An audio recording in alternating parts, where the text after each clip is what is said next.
off the pitch, and we have got a guest in our studio, Napsa Stars winger Kapebwa Musonda. I got the name right, huh? Yes, you did, eventually. Kapebwa, welcome to the show. Thank you very much. Thank you for having me here. Yeah. So I would like to talk about your football journey, Kapebwa. A lot of people might, a lot of questions that we receive. How did you manage to combine education and football? Oh, I get this question quite a lot. It was it's very peculiar. Something very interesting happened, I think, when I was still in grade 12. I had a dream one time when I was in grade 12, grade 12, 2013. And in that dream, I was wearing a university gown and playing soccer in my football boots. So one time I sat on the table with my mom and I was telling her about this dream, and I felt like God was telling me, you know, you could actually do this. And this was before I went to university. This was before I even knew I was going to university. And when it so happened that I started playing soccer after school, and then I got accepted at the university, and I remembered that dream, and I was like, why not see where this is going to go? That's interesting. So, can you tell us a bit about your football journey? How did you start playing football? I started playing soccer. I think the first time I remember playing soccer was when I was 9 years old in Monze. I used to play for an academy called Young Lima Stars. There was a team that plays Division 3 football there. And they had a youth team that was started by Mr. Masatunya then. And after I played there for a few months, my dad then moved to New Zealand, and the whole family moved with him.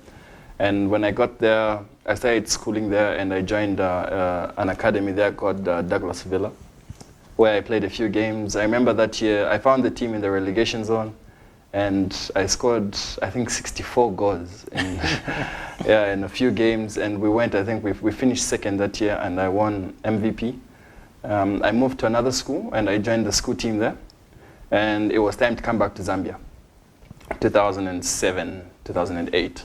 And when I came back, I joined Lusaka Youth Soccer Academy in Long Acres with Linus Kaputa, where I started training. There were different coaches there, Charles Kafula, even George Lwandamina, Apis Chikolo. So the exposure there was on a different level with the coaches. And they offered us a lot of opportunities to play tournaments in Sweden, in Portugal, Denmark, all sorts of places. So we played a lot of tournaments out there, and I began to get exposed. And in 2014, just before I went to UNZA, we went to a tournament. We went for 3 different tournaments in Europe, where I got a call when I was in Spain. I got a text from my mom, and she told me, oh, you've been accepted at UNZA. And I was like, aye, but I didn't apply. And so they actually applied for me. I was never for the idea of going to school. I thought, okay, you know what, let me just continue With football, yeah. But my parents had other ideas. And yeah, they applied for me, and I came and I did my medicals, and that's how I went to UNZA. And at that time, I had joined National Assembly. Okay. Yeah. That's very interesting. Uncle Rapson, just hearing from what Musonda has shared, other boys out there who are aspiring to be footballers, can they really manage to combine education and football? It is very possible to combine that, and this is why probably I think Muzo is the best example that we need to focus on, because there are many others that have got degrees and they have still gone ahead to play football. I was one of the dropouts. I was playing football. I was told by my family, you cannot continue to play football. You have to go to school, do your degree, and if you want to continue playing football, go back after you get your degree. By then, football, there was a perception that football is for those that have failed in school and they have nothing to look at. But we have living examples now, and I think Muzo is one of them that we need to concentrate and just motivate the young ones out there. So Muzo, coming back to you, the first game I watched, which we were playing in a competitive league, was for National Assembly. I think one of the best games that I watched you play was National Assembly versus, I think it must have been Zanaco in the Premier League at Sunset Stadium. In the rains. It was heavily raining, and the game was live on SuperSport, and I could see you get there right in the rains and you could play. Tell me more how you experienced on that waterlogged pitch, and you still managed to do what you were taught to do. I remember I must have said that game on the bench, and coach then Oswald Mutapa told me to go and warm up, and I was thinking to myself, not in the rains, please, not in the rain. And we were down 3-0 when I went on, and first touch, I dribbled one guy, went to the byline, put the ball in, and we scored our first goal, 3-1. And then towards the end, the keeper saved one of my shots, and just before the end, I dribbled another guy, put it inside again, and we scored a second goal. We failed to equalize, but it was, I think even up to now, it's one of my favorite games because I think I really had fun. They had then George Chilufya in the defense, and I was telling myself, if this guy gets one ball against me, I'm going to retire today. So, yeah, I really had fun because Coach Oswald really just told me, you know, go out there and do what you can do and just have fun. So I had a lot of confidence, and it was easy for me to do what I wanted to do. Okay, great. Just tell us your experience again, because when National Assembly got relegated into the National League, looking at your career and your growth in football, you went and joined Lumwana Radiants. And tell us the experience that you had in Lumwana for the team, because you were there for like a season? Yes, I was there for the transition season, which was about 6 months. It was a whole different experience for me because I had to leave home for the first time, or not necessarily for the first time, but I was really leaving home. Before, when I left home, I was leaving home to go boarding school, you know, to go to university, and it was easy because it was very near Lusaka. But then I was going to Solwezi, and not only Solwezi, an hour drive away from Solwezi, and the whole environment was different for me. It took me a while to settle because everything was different. You know, the setup, even at Lumwana, you know, it's almost like you're in a bark. So there's no liberty. You can't really move at free will. It's just football. So there's no time to really reflect on anything else. It was a whole different experience, but I think it was an experience that I needed. I needed a time where I was just concentrating on football. All the times before, it was football in school. So I needed a time where I was just going to concentrate on football. And I think it did me a lot of good because it was from Lumwana, where I had a very good game, a very good 2 games against Napsa Stars and a few other teams. And I kind of marketed myself when I was at Lumwana. And then I had moved, the person that asked me to go there with him was Coach Oswald Mutapa. So it was almost like I had a guiding light in a place that was very far away from home. So he made life a lot easier. So it's a place that's really played a huge role in my career because I think without it, I wouldn't really be where I am right now. Yeah. So looking at the just ended 2020 season, in 2019 you moved to Napsa Stars. Yes. How has been your time at Napsa Stars from a side which were just mid-table, and you are this close to trying to be crown champions of the land? It was, when I went to Napsa Stars, when I just moved, it was a different place again. Everywhere else I played, were National Assembly, we were always talking about relegation. And Lumwana, we were talking about relegation. The first thing I heard when I got to Napsa in our meeting was, guys, this year we want to play CAF. That's our target. We want to play CAF. And I'm thinking to myself, okay, this is a whole different level. A whole different level of commitment also.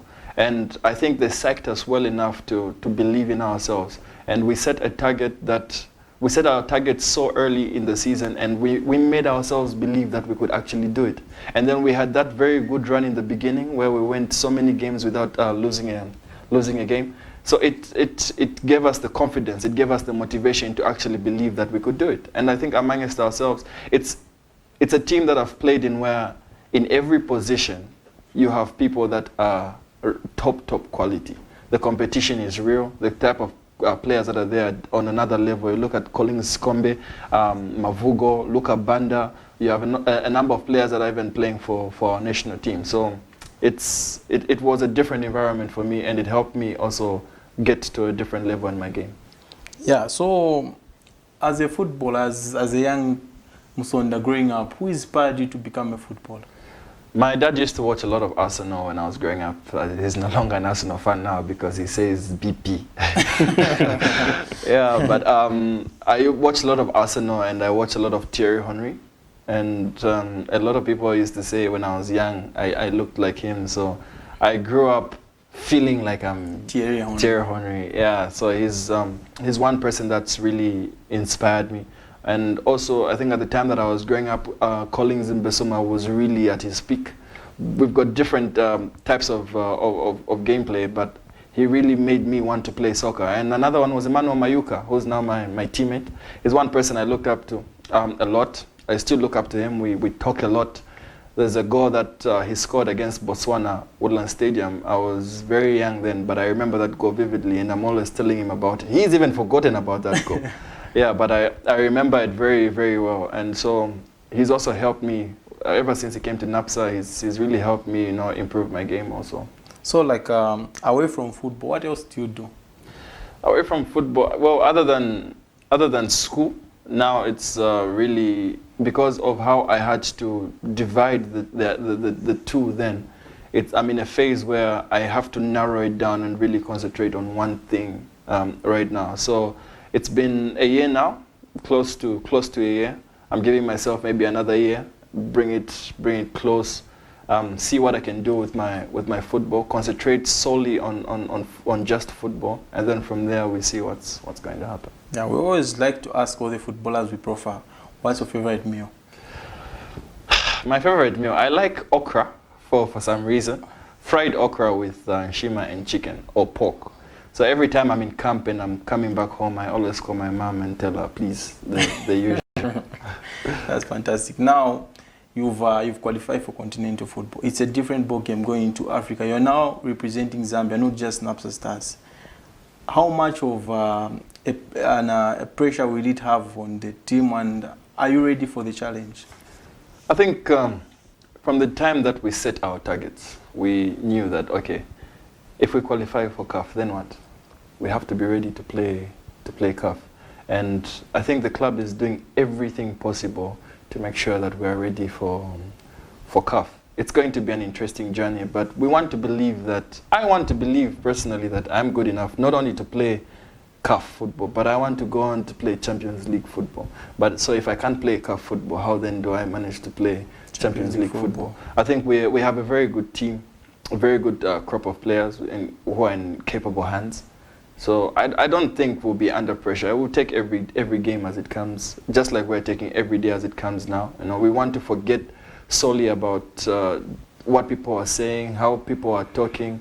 Before CAF, we have the league. We have probably the first game should be maybe in October. Yes. So we have a lot of things that we need to concentrate on. We shouldn't just put our concentration on CAF.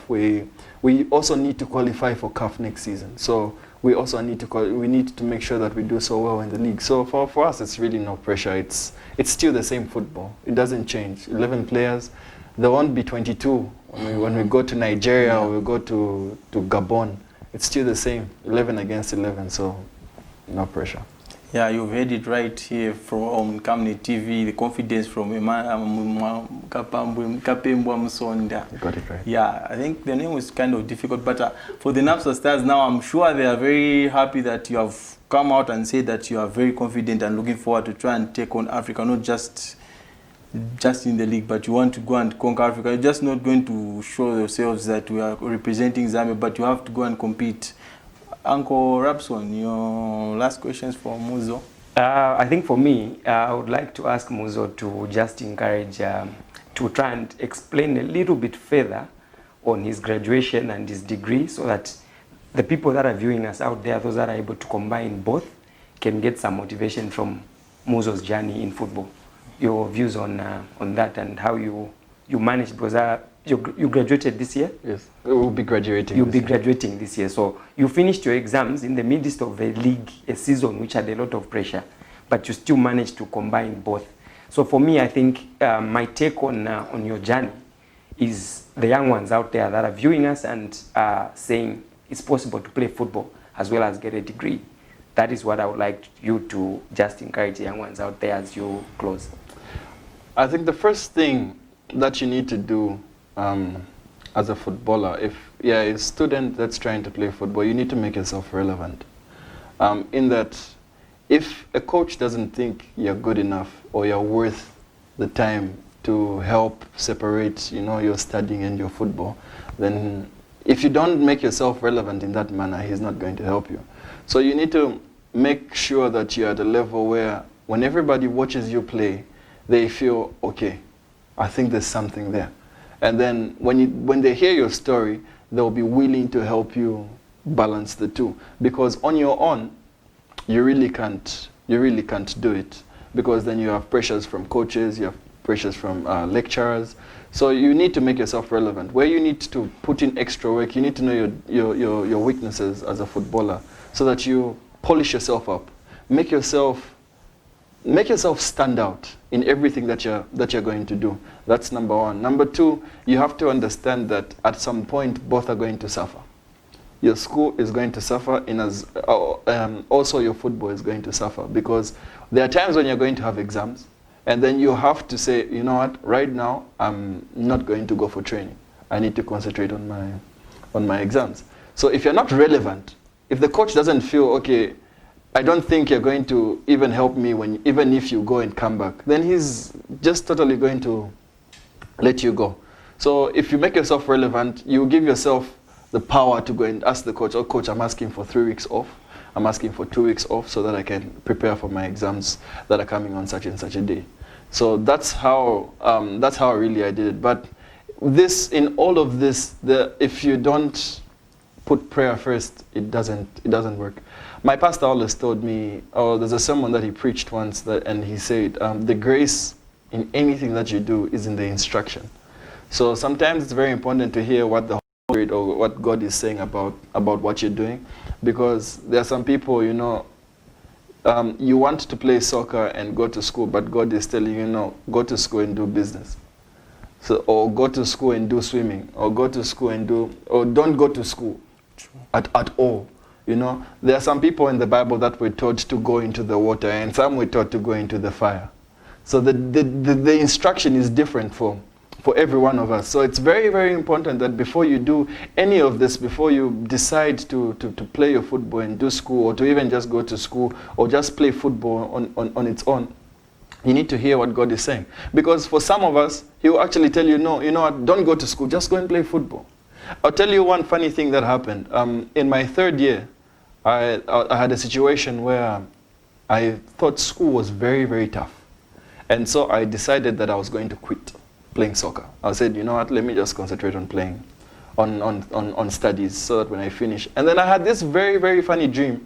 And in that dream, I had failed my exams. So I was wondering, okay. And then the following day, I got a call from my coach, and he was asking me, are we going to register you or not? So in my head, I heard, in my dream, I heard someone tell me, for you, if you stop playing soccer and you just concentrate on school, you're going to fail. So I went back to playing soccer and going to school. And I tell you today that 3rd year was my best year academically. Okay. So it was all in the instruction. If we want to, if we truly say, Bolana Lesa, God first and everything, then you have to give an ear to what God is actually saying about what you do. Yeah, you need to communicate with God. That's very true. Yeah. And it's been interesting to have you on the show. It's really been a pleasure for us to host you. And your closing remarks to the Napsa stars and Napsa faithfuls and the entire country at large, because we are all looking at Napsa stars and then we expect something from you guys going into Africa. I don't know if it's a surprise anymore when people see us winning games. I hope it's not a surprise anymore. But we will keep on working hard, and for every challenge, I think there's more effort that is needed. So we clearly know that we are now in a different challenge, in a different place, and the effort that is needed is going to be different. So people should expect us to work 100%, 120%. We're going to put in everything every time we step onto the pitch. And to everybody out there, to every young person out there that really wants to be a footballer, my words to you are: chase the dream. You first have a dream and then you chase the dream. Without a dream, then pretty much not going anywhere. So yeah. Yeah. Thank you very much for coming to KAPEMBWA. Thank you very much for having me. It's honoring.